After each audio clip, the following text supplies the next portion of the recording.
అందరికీ నమస్కారము. మనసిచ్చాను 36వ భాగము. మనం ప్రేక్షక పాత్ర వహించడం చాలా మంచిది. ఇలాగే మనం మౌనంగా ఉంటే ఇది ఇలాగే కొనసాగుతూ ఉంది. తప్పో ఒప్పో నేను చేయాల్సింది చేశాను. ఇకపై ఆర్య ఏం చేస్తాడు నేను చూస్తాను. నన్ను కాదని ధృతిని వెళ్ళడానికి ప్రయత్నమే చేసిందో అలా అని నేను తన రిస్ట్రిక్షన్ చేయను. తన మనసేం చెప్తే అదే చేయమను. రాత్రి దానికి నాపై ఎంత గౌరవం ఉందో నాకు అర్థమైపోయింది. నా మాట కోసం అది నాతో పాటు వచ్చేసింది. చాలు. అది ఇక్కడ నన్ను కాదని ఎలాంటి పిచ్చి పని చేయదు అన్న నమ్మకం నాకు వచ్చింది. కానీ తర్వాత ఏం జరుగుతుందో అని కాస్త భయంగా కూడా ఉంది నాకు అని అంది నందు కాస్త భయంగా. ఏం కాదు, అంత మంచే జరుగుతుంది అని ఆర్యాన్ని చంపాలనుకున్నది ఎవరో అర్థం కావటం లేదు నాకు. ఏంటి? చంపాలనుకున్నారా? అని కళ్ళు పెద్దవి చేసి ఆశ్చర్యంగా అడిగింది నందు. అవును, ఇది మర్డర్ అటెంప్ట్. ఈ విషయం వాడికి కూడా తెలుసు. కానీ వివరాలు అడుగుతుంటేనే చెప్పటం లేదు. అసలు వాడి మైండ్‌లో ఏముందో కూడా అర్థం కావటం లేదు. ఖచ్చితంగా అది ఎవరో వాడికి తెలిసే ఉంటుంది. కానీ బయటికి చెప్పటం లేదు అన్నాడు స్థిరంగా. ఏంటి, తనకు తెలిసే సైలెంట్‌గా ఉన్నాడా? అంటే దాని అర్థం రెడ్ హ్యాండెడ్‌గా పట్టుకోవాలని వాడి ప్రయత్నం. కాదు. ఇలాంటి మనిషిని నేను ఇంతవరకు చూడలేదు. ప్రేమించింది ఏడుస్తుంటే ఎంజాయ్ చేసే ఒక పర్సన్‌ని ఇతనేమో అని గట్టిగా అరిచింది నందు. వాడి ప్రేమ నీకప్పుడే అర్థం కాదులే. అర్థం చేసుకుంది కాబట్టి ధృతి వాణ్ణి వదులుకోలేకపోతుంది. అంటే ఏంటోయ్? నిన్ను అర్థం చేసుకోలేదు అని ఫీలవుతున్నావా నువ్వు? అబ్బా! మహాతల్లి, నువ్వు పెడత్రాలు తీయకు. నన్ను అర్థం చేసుకున్నా చేసుకోపోయినా నిన్ను ఎలాగలా భరిస్తానులే ఈ జన్మకి. నెక్స్ట్ జన్మలో అయినా నన్ను అర్థం చేసుకున్న అమ్మాయిని చూసుకుంటానని సిద్ధు అనగానే అతన్ని కొట్టటానికి అతని వెనకపడింది నందు. నిద్ర లేచిన దగ్గర నుండి ధృతిని గమనిస్తూనే ఉంది నందు. తను ఒక్కసారి కూడా ఏడవలేదు. ఒక్కసారి కూడా బాధపడలేదు. ఒక్కసారి కూడా ఆర్య గురించి ఆలోచించలేదా? ఏమో, ఇదే అర్థం కాని ప్రశ్న.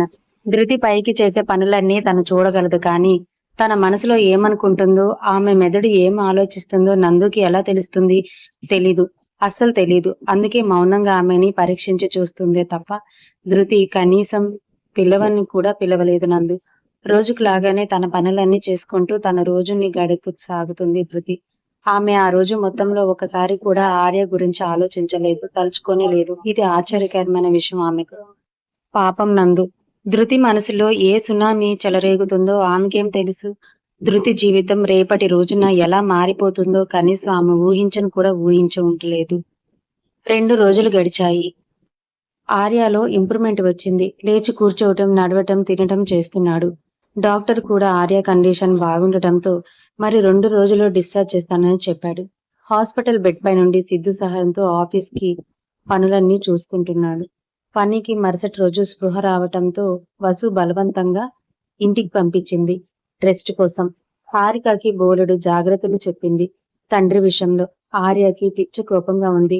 ధృతి కనీసం పలకరింపు కోసం అయినా రాలేదు అని. ధృతిని తన దగ్గరికి ఎలా రప్పించాలా అని ఆలోచిస్తూ తనకు వచ్చిన కన్నింగ్ ఐడియాకి అతని పెదవులపై సాడిస్టిక్ స్మైల్ నించింది. Dhriti, your count down start. Daddy, అసలు ఏమైంది మీకు? సడన్ గా ఇలా అయిపోయారు. అయినా మీరు ఎప్పుడు హెల్తీగానే ఉంటారు కదా. అలాంటిది సడన్ గా మీరు హాస్పిటల్ పెట్టడం ఏంటి? నాకు అర్థం కాలేదు డాడీ అని కంగారుగా అడిగింది బన్నీని. తెలీదమ్మా. బావని చూద్దామని రూమ్ లోకి వెళ్ళాను. ఏంటో అక్కడ మైకం కమ్మేసింది. ఇక నాకేం తెలియలేదు అన్నాడు తన రూమ్ లోకి వెళ్ళిన ఉద్దేశాన్ని దాచిపెడుతూ. ఏం కాదు, బావకి బాలేదని మీరు దిగులేసుకొని సరిగ్గా తిండి తినుండరు. అందుకే ఇలా జరిగింది. అయినా మీరు ఆరోగ్యాన్ని నెగ్లెక్ట్ చేస్తే ఎలా డాడీ అని ఆదుర్తిగా చెప్పింది హారిక. నువ్వు తినలేదుగా బంగారు తల్లి. నువ్వు తినలేదని నాకు ఏం తినాలనిపించలేదు. ఏంటి డాడీ అలా మాట్లాడతారు? నీకు తెలుసు కదా బావకి త్వరగా నవ్వాలని నేను ఉపవాసం ఉన్నాను. నాతో పాటు మీరు ఉంటారా అని పని చేపట్టుకొని అడిగింది హారిక. నువ్వు తినకుండా నేను ఎప్పుడైనా తిన్నానా? అయినా నువ్వు నాకు కలిసొచ్చిన అదృష్టానివి. నువ్వంటే నాకు ఎంత ఇష్టమో నీకు తెలీదా అని కూతురు తల నిమురుతూ అన్నాడు ఫణి. నేనంటే ఎంత ఇష్టమైతే మాత్రం మీరు ఇలా కడుపు మార్చుకోవటాన్ని నాకేం నచ్చటం లేదు. నేను ఆకలితో ఉండటం, మీరు ఆకలితో ఉండడం ఒకటే నా డాడీ. వయసు మీద పడుతుంది. టైంకి తినాలి మీరు. మీ ఆరోగ్యం పట్ల మీరే అశ్రద్ధ వహిస్తే ఎలా చెప్పండి అని పనికి బోలెడు జాగ్రత్తలు చెప్తున్న హారికని రూమ్ బయట నుండి చూస్తూ ఉండిపోయింది సుధా. మొన్న తనకి ఫీవర్ వచ్చినప్పుడు హారిక ప్రవర్తనకి, ఇప్పుడు తండ్రికి హెల్త్ బాగలేకపోతే అంత కేరింగ్ చూపిస్తున్న హారికని చూసి ఆమె మనసు చివుక్కుమంది. పనికి టాబ్లెట్ అండ్ పాలు తీసుకొని పని రూమ్ లోకి వెళ్ళింది. సుధని దూరం నుంచి చూస్తూ హారిక నువ్వు కాస్త బయటికి వెళ్ళమ్మా, నేను అమ్మతో కాస్త మాట్లాడాలి అని చెప్పి హారికని రూమ్ నుంచి బయటికి పంపించాడు. హారిక పని చెప్పింది విన్నాక మారు మాట్లాడకుండా బయటికి వెళ్ళిపోయింది. హారిక బయటికి వెళ్ళగానే పని వైపు భయంగా చూసింది సుధ. ఆ ట్రే అక్కడ పెట్టి వెళ్ళి తలుపేసిరా, సీరియస్ గా వచ్చింది పని గొంతు. వణుకుతున్న చేతులతో టీపాయ్ మీద పెట్టి వెళ్లి రూమ్ డోర్ క్లోజ్ చేసింది. ఆమెని సీరియస్ గా చూస్తున్న పని వైపు భయంగా చూస్తూ మెల్లగా అతని బెడ్ దగ్గరికి నడిచింది. టీపాయ్ పై ఉన్న ట్రే తీసుకొని పాలు అతని చేతికి అందించింది. పాల గ్లాస్ తీసుకొని ఆ పాల గ్లాస్ వైపు సుధా మొహం వైపు మార్చి మార్చి చూసి గోరువెచ్చని కన్నా కాస్త వేడిగా ఉన్న పాలని విసిరి సుధా మొహంపై కొట్టాడు పని. ఆ పాల ఉధృతికి కళ్ళు గట్టిగా మూసుకుంది సుధ. నువ్వు నా వెనుక ఏం చేస్తున్నావు తెలుసుకోలేనంత పిచ్చివని అనుకుంటున్నావా? నేను అని వంగిన ఆమె జుట్టుని గట్టిగా పట్టుకున్నాడు పని. అతని పట్టుకి నొప్పి పుడుతున్నా కనీసం ఆమె నోరు తెరిచే కూడా అరవట్లేదు. ఎందుకంటే అతన్ని ఇలా చేస్తాడని ముందే ఊహించింది కాబోలు. నీకు భర్త కన్నా మేనల్లుడే ఎక్కువయ్యాడా? అందుకనే నిన్ను పుట్టింటికి దూరం చేసింది. పైకి తెలియకుండా నిన్ను కట్టడి చేసింది ఇందుకే. నీ పిట్టిలు మంచి కోసం వీటిని నాశనం కోరుకునే ఆడదాని వెనుక అసలు నీ పెంపకం ఏంటి? నీ భర్త కోసం పంచప్రాణాలు పెట్టేదాన్ని భార్య అంటారు. భర్త కాలి కింద అణిగి మణిగి ఉండేదాన్ని భార్య అంటారు. మెట్టినింటి కోసం పుట్టినింటిని ఏమైనా పట్టించుకునే దాన్ని భార్య అంటారు. కానీ నువ్వు నీ మేనల్లుడి కోసం భర్త ప్రాణాలే తీయాలనుకున్నావే, నువ్వు పతివ్రతవా అని అడగగానే పని వైపు ఉరిమి చూసింది సుధ. ఏంటిప్పుడు నీ చూపుల మంటల్లో నేను కాలిపోవాలా అని తన కళ్ళ పెద్దవి చేసి ఆమె వైపు చూస్తూ అన్నాడు. అతను ఎన్ని అంటున్నా మౌనంగా భరిస్తుంది తప్ప నోటి తెరిచి ఒక్క మాట కూడా మాట్లాడలేదు సుధ. నాకు తెలుసు నువ్వు చేయవలసినవన్నీ చేతల్లో చూపిస్తూ ఉంటే ఇక మాట్లాడటం ఎందుకే? నీకు భర్త ఎన్ని మాట్లాడుతున్నా కానీ నోరు తెరిచి సమాధానం చెప్పాలి, భర్తకి గౌరవం ఇవ్వాలి అన్న ఆలోచన లేని నిన్ను పెంచాడు చూడు, మీ అన్నయ్యని అనాలి అని ఫణి అనగానే ఏవండి అని కోపంగా అరిచింది సుధ. అంతే, ఆమె జుట్టును పట్టుకున్న అతని చెయ్యి వదులయ్యింది.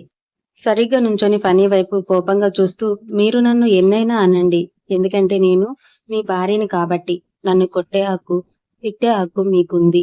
అంతేకాని మా అన్నయ్యని ఒక్క మాట కూడా అనే హక్కు మీకు లేదు. నేను ఒప్పుకోను అని కోపంగా చెప్పింది సుధ. పెళ్ళైన ఇన్నేళ్లలో సుధ అతనికి ఎదురు తిరిగిందే లేదు. ఎన్ని కొట్టినా, ఎంత నీచంగా తిట్టినా అసలు పట్టించుకునేది కాదు. అతని కింద అణిగి మణిగి ఉంటుంది. అలాంటిది మొట్టమొదటిసారి ఆమెలో కోపం చూస్తుంటే పనికి అయోమయంగా తోచింది. తనకు తెలుసు 25 క్రితం ఆర్యని కాపాడింది ఆమెనని, మొన్నటికి మొన్న ఐసీయూలో ఆర్యని కాపాడింది కూడా ఆమెనని. కానీ అది బాహాటంగా అనలేదు అని ఆమె ఎదురు తిరిగితే అప్పటి వరకు అతనంటే ఉన్న భయం ఎక్కడ పోతుందో అని అతను జాగ్రత్త పడుతున్నాడు. ముఖ్యంగా కూతురు. కూతురు ముందు చెడ్డగా అవ్వటం పనికి ఏమాత్రం ఇష్టం లేదు. హారికకి ఆర్య అంటే ఎంత ఇష్టమో అతనికి బాగా తెలుసు. అలాంటిది ఆర్య ప్రాణాలు తీయాలనుకుంటుంది తన తండ్రి అని తెలిస్తే కూతురు చూసే అసహ్య చూపులు అతను తట్టుకోలేడు. అందుకే ఆమె ముందు అతని ఒరిజినాలిటీని బయటపడకుండా ఎంతో జాగ్రత్త పడుతున్నాడు. కానీ సుధకి మొత్తం తెలుసు పని గురించి.